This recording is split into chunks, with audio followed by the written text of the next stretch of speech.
You all know individuals who've had babies, right? Mm-hmm. I'm going to start it off like this. You all know individuals who've had babies.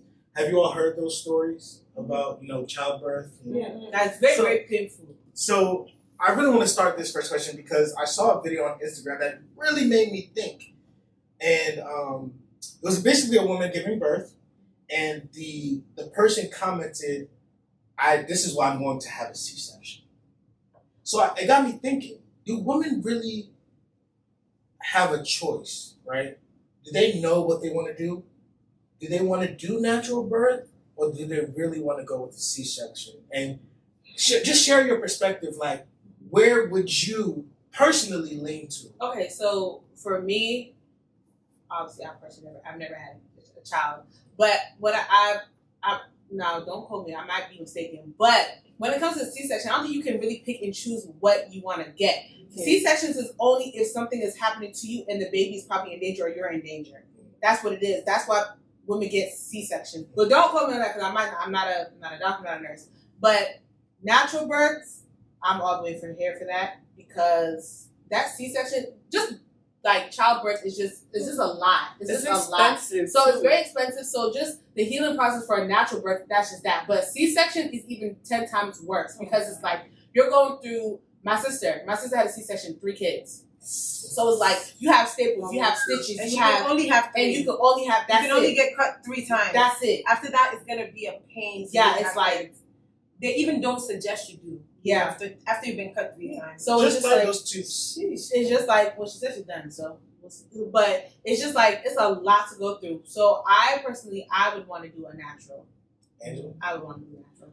I feel like being a Black woman in America, in the medical society, they don't really care about us. We sometimes don't even have a choice in what they do to us. I've heard so many stories about the maltreatment of African Americans. There was this one story that stuck to me last year. It was a girl, the Ghanaian girl in London. Yeah, she had preeclampsia, and it's something that a lot of women, especially like Can you for those who don't know, can you share what that is? Yeah, like it's like. She was describing in her video how like childbirth, don't quote me, but childbirth is supposed to be hard. I've never had kids, but my sister tells me like childbirth is hard, but it's not supposed to be that hard. Yeah. If you feel like something is going irregular in your body, something is wrong. Yeah. She used to always say in her videos like, I go up and down the stairs and I can't breathe. That's a problem. She told her midwife. The midwife's like, oh, it's okay. That's what comes with pregnancy. She said she felt like something was like eating her inside. Like something was eating her inside. And nobody paid attention to that until after she passed away with the baby. So disheartening. Like my heart goes out to her and her family, but like literally to this day, like it literally sticks to me. Just imagine that being stuck in my head. You understand? And I get pregnant. Those things are going to be running through my head like a movie with no sound. Because there was another doctor. She's a doctor. And she went through the same thing because they feel like Black people have this superpowers to be able to take pain more than any other race. And it's sickening. So with me seeing that, I would much rather want to have, natural birth. Because even my sister, she had twins like a year and something ago. And I remember she was calling me and my mom was like, oh, they want her to have a C-section. And my mom was like, no, she doesn't want her to have a C-section. Why? Because she doesn't know what they're going to do to her once they take her back there. Mm-hmm. Even if her husband is there, he's not going to see what they're doing because he doesn't know how it's supposed to go or anything like that. There's another story of a Brooklyn lady. She had her daughter. Everything was perfectly fine. All of a sudden, they come like, oh, we have to go do something real quick with no prior authorization to do anything to her. Took her back. She never came back. But the baby survived. Right? The baby survived. The guy took care of the baby. Was like a African American and a Hispanic guy. When I see those kind of things, I am so frightened. Like the thought of childbirth, I think like we need our men to be advocates for us when we can't speak for ourselves. So I'm going to pause you there. And I want to piggyback off of what you're saying. Because like I said, I thought about this question the other day, right? Mm-hmm. So I asked So, woman, just to kind of gain some insight when I was putting these questions together, and the stories that I heard similar to that, right? So I asked my coworkers, right, because I work with mostly women. So I asked them. I said, "Hey, when you had your kids, how did it go?" She was, I had 2 C-sections. I was like, what? She was like, "Nah, that's not the way it was supposed to go." She's like, the first pregnancy, I think, the dilations or whatever, you're supposed to be whatever. Centimeters. Centimeters. Right. She was only 2. So she be like was 7, 10 right? months pregnant. You're supposed to get to 10. You're supposed to get to 10. Ooh. She was basically 10 months. She was at 40 weeks. So basically 10 months pregnant. And so she was only 2 weeks or 2 centimeters dilated. I think that's the word, dilated, right? Mm-hmm. So she was like, she's sitting there. She's like, she's now 10 hours in labor. That's just the beginning, though. Bruh. So she was 10 hours in labor. So she's like, the first child, they came, she was like, somebody had to put an arm in her, just to try to get dilated. What? She got all the way. Lower. She got all the way to 7. You get swollen and everything. She got all the way to 7. So by the time she got to 7, they was just like, the doctor was just like, look, we don't know what's gonna happen. Yeah. We gonna go ahead and just do the C-section. She said her first child did C-section. She got stitched up properly. She was like, the dude did a good job. It was her second pregnancy that she felt like something went wrong. She felt like she wasn't heard.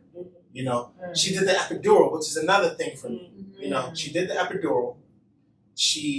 So in that second pregnancy, the difference was this time she came 7 centimeters dilated. Okay. But the doctor, I don't know, she said she doesn't know, like she didn't want to do a C-section. She wanted to do a natural birth. But that doctor, she didn't know if like that was just his MO. Plus, doctors, they get paid for surgery because C-section is like a surgery. So it's more expensive. Yeah.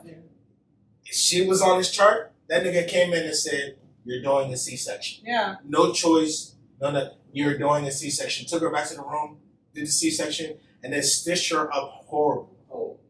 You know what I'm saying? So it really got me thinking. Like I had to ask somebody. I was like, "Yo, like, what are you doing? What are your options?" If it's me as a man, I don't want my girl doing a C-section.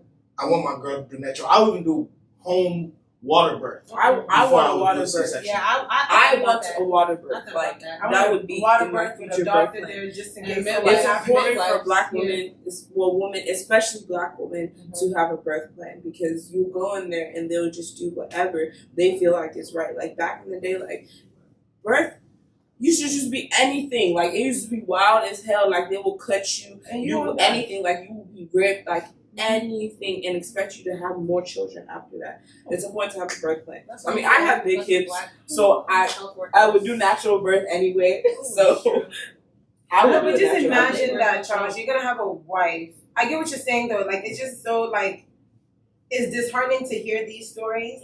But from what I've heard from a Black OBGYN, once they're saying typically it's not for everybody, but once you get a C-section, that you have to continue to do that for the safety of you, or else you might end up ripping trying to have the baby or whatever. But you can do it though. You can.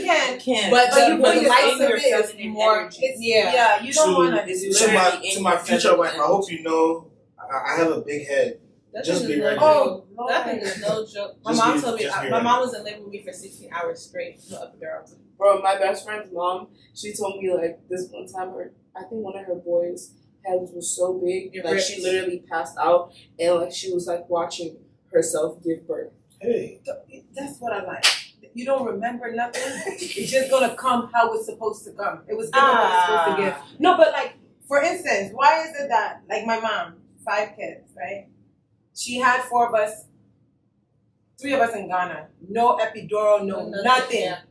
Straight like that. But then when she comes to America and she has my 2 younger siblings, they're telling her, "Oh, you need epidural." She said, "Did I tell you?" They're telling her, "You're gonna get it because you're taking too long." She goes, "I've had 3 kids. I know what I'm doing." Epidural is just to reduce pain. It doesn't. No, but epidural gives you bad. No, but it gives you back pain forever. Yeah, it gives you back pain forever. So it's just one of those things. Like I was gonna say, hopefully in the future, it's not like 10 years from now something's gonna change. Because I'm not trying to have kids 10 years from now. Maybe in a couple of years, nothing's gonna change. You just gotta know. You have to know your stuff. But if you're in that pain, imagine. Already, I can't think straight when I'm on my menstrual period and I'm cramping. Imagine the cramps times 10. So this is how you gonna think for yourself? That's why we need our men. We have to teach our men what it is that we need them to say when we get there. So when we get there, we can't speak. They have to be our voice of reason. So that leads into my last question of the night, which is, what can women suggest to reduce complications of pregnancy? Number one. Like you said, talk to your partner. Husband. Yes. Talk to your partner and let them know that this is what the situation is, just in case anything happens. Boom, be right there and then. You guys do your own. I also do your research. I would also recommend looking to Black healthcare workers, like midwives, doctors, doulas, anybody that's Black, because at the end of the day, those people actually really care about you. At the end of the day, so it's like these people, they're just trying to get their bread and roll out. And not even that, Black people understand what we go through. They know, what we're gonna go through. So it's like we're thinking alike. I know what you're gonna go through because I've been there or I've seen the situation before, so I know how to help you. If they don't know how to, let's just say somebody else of a different race does not know, this is normal for you, they might be like, oh shit, this is a red flag, let's go. You know what I'm saying? But one of those things is a man has to be willing to learn these things with you. I know that my friend right now, she's pregnant and she watches so many videos. Yeah, when I say so many videos, she watches childbirthing videos, even childbirthing videos going wrong. Just in case, you know what I'm saying? Something happens and she allows, like you said, she brings her husband in and allows him to watch it with her. She's like, babe, you see this? All right. So if this happens, and just imagine it's educating him too. So if he can also go teach his mans and things like that. Not only women should know about childbirth and things that we go through. Yeah. I feel like, it takes two to make a baby. So it should take two to learn about the whole thing. Man, I implore you. Now, like I said, the first thing that came to mind when I saw that video was, damn, the girl just already opted for a C-section. I'm like, bro, I'm not rocking. Right. I already know. I didn't know much about the difference. I had to ask to learn. The difference is the healing that there's no pain, but that the healing after is the healing time. Your vagina is natural on your body. It's gonna heal on its own. Yeah. Right. Your vagina heals on its own. It's gonna get back. They might, if you rip, they might sew you back up or whatever. But the C-section, I heard the longest I've heard is 10 months for somebody to heal. A regular natural is 6 weeks you can't do nothing. Ooh. But with a C-section it's 12 weeks, and then even more than that. And then think about epidural pain. When you have an epidural, you have back problems for life. That's why I don't understand how men disrespect women. What are you doing? You wouldn't be here. Why am I looking at you? You wouldn't be here. I respect. No, I know that, but I'm just saying, it just hurts my heart when I see men disrespect women, you know what I'm saying? The same love and respect you have for your mom. I'm not saying every girl, because some girls be disrespecting themselves, so it allows the men to disrespect them. But if you see and respect your mom because you know what she's gone through, this woman that you're with is gonna go through the same thing, if not worse. But you gotta remember that some of them don't even respect their moms too. Those be the ones you don't need to be with. If I see that, it's over for you. The way you treat your mom is how I'm gonna see how you're gonna treat me. No, for real. But me and my mom would pick fights. I mean, it's normal. That's normal. But if you disrespecting your mama is a whole. Disrespecting your mom means how you gonna go out. This is my itch.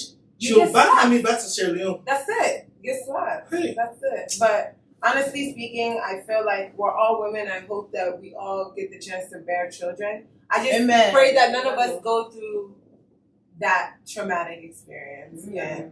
And I feel like it's good to join those mother clubs, expecting mother clubs. Yeah. Sometimes it just be let's just say I get pregnant, you might be pregnant. Mm-hmm. I know some people that be in group chats hey, did you guys get this on your first trimester? Hey, I got this on my. I think it's so cute. Yeah. I can't wait to do it. Yeah. But I can't wait to do it. But honestly speaking, it's just to have collective efficacy in the community, to know that people have your back and you're not the only one going through it. Yourself. Yeah. For sure. Nah, man, this has been a dope conversation. I've had these lovely ladies on. I'm so thankful that they came to join me in this conversation. Man, it's been a good one. Great one. It's been really good. We got Tutu baby in the building. She's back. Ew. Be on the lookout for what's coming. I'm not going to spoil her secret. But she's back on Stuck in the Middle. Just stay tuned, y'all. We got the Queen of Ghana. Oh, Jesus. She's no longer... She's still in the DMV, but she's not really in the DMV, but she's in the DMV. Dang, I'm coming back, though. Hey, gosh. 2022. Enjoy it. Yeah. Queen. Girl, really? Queen. Aqua. He removed the U. He removed the Jesus. U. Hey. But, we're trying. And last but not least, ladies, if you don't hit up Crown by Gem, it's a problem. It's a problem. You don't want your shit laid? It's the milk Fellas, for me. if you're not ordering wigs, the milk. what's going on? Yo, What are you doing? I don't gotta say it twice. Yo, Shorty just went international. Shorty an African now. Like, you get me. You're not It's doing the something milk right if you're for not me. getting it. You get me. Sis, you better put yourself out there. Of course. You can always look through the link in my bio, my personal page and my business page. Yo, shout out what y'all got going on. I know she Crown is. by Gem. You guys can follow. She a little social media No, influencer. I just work in the public health field, that's all. But, I have something coming up, but Where can they follow you? working. Where can they follow you? Oh, on my Instagram, Angie_Ikea. That's how you AKUA. say. That's how you say it. Tutu baby. I know. Don't share what you got going on, but you got stuff going on. What you got going on? Jesus Christ. I got a lot of stuff going on. I know. But no, just follow me on my Instagram, TutuBaby, TutuBaybee, and subscribe to my YouTube channel, period, Tutu with the most. I'll find you. Subscribe to my YouTube channel and subscribe to Stuck in the Middle as well too, because I shout out to my team, shout out to Reflex and Charles and my Ege and Cherry, all that. Mba. This is been Stuck in the Middle Charles, your name podcast. is Mba, right? Hey, what's your last name? What's Your last name is Mba? Hold on, MBA? And you got your MBA? Dang! Yo, that's why. That's why y'all are friends. That's why you got an MBA too. MBA! Yo! This is massive. Dang, it's okay. Mba. Yo, just imagine you sincerely reflex Mba_MBA. Dang! Nah, bro. It's over for you. Yo, this has been Stuck in the Middle. Over. Stuck in the Middle, the couch talk. It's been fun. Peace out. Bye.